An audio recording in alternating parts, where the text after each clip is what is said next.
give you a little semicircle here. I'll be coming around showing you things.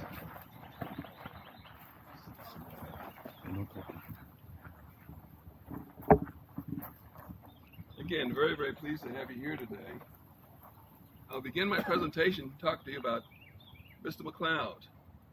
During my presentation, I will talk with three different McLeods. There are three generations here. First McLeod came here in the early 1800s. When he came here, he settled on a small island 30 miles south of here. The island is called Edisto. Now on that island, he settled on a rice farm, a rice plantation. Rice at that time was highly valued, and rice at that time was highly exported from the United States. The value of rice at that time helped give Charleston in the 1700s and 1800s the name as being the wealthiest city in the United States.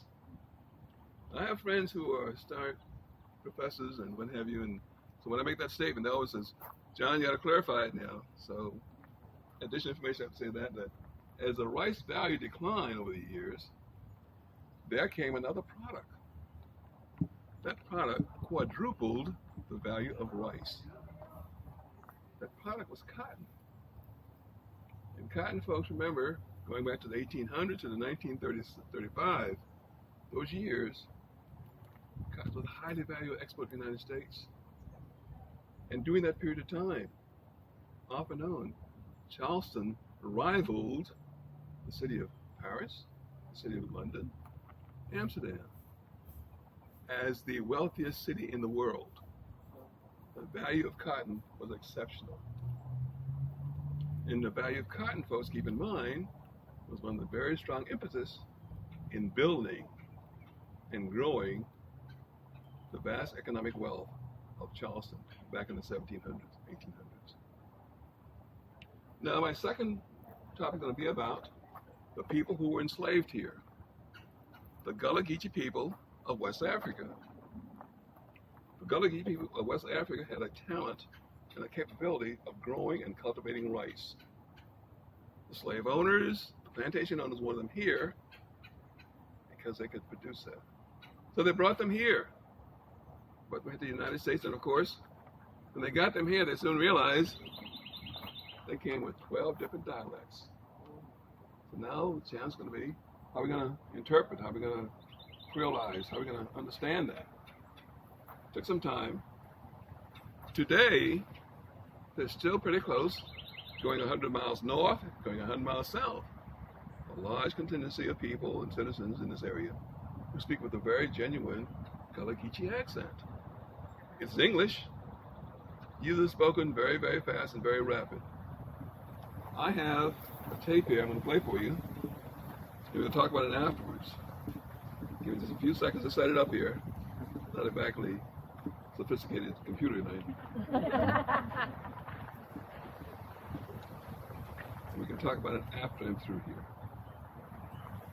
Tradition after tradition, from one generation to the next, through their language, through the way they walk the land, and through their spirituality, the hot climate that they and the way the sea island then been separate from one another by the water.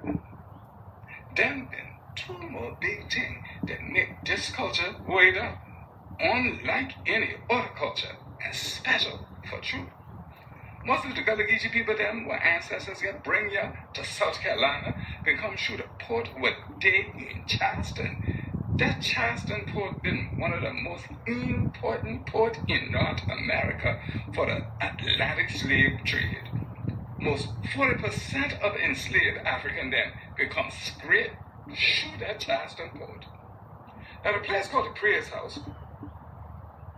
That is the accent, folks. And it's usually normally spoken maybe 1.5 times faster than that. So that's very deliberate.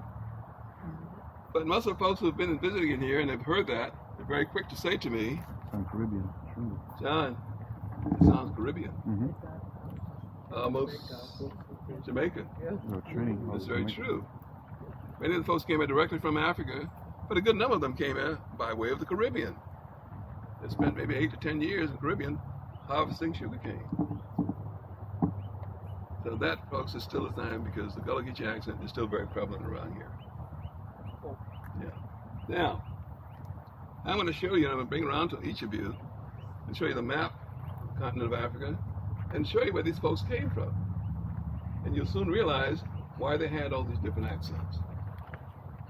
So, I'm going to show you the continent of Africa, West Africa, and tell you the places that they came from. Places would be, of course, Angola, Cameroon,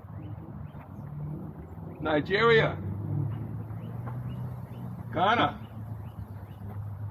Benin, Liberia, Gambia, Sierra Leone, Senegal, all West Africa. And of course, the reason I say they're South Africa because they're skilled in raising rice. But there's a preponderance of folks coming from West Africa.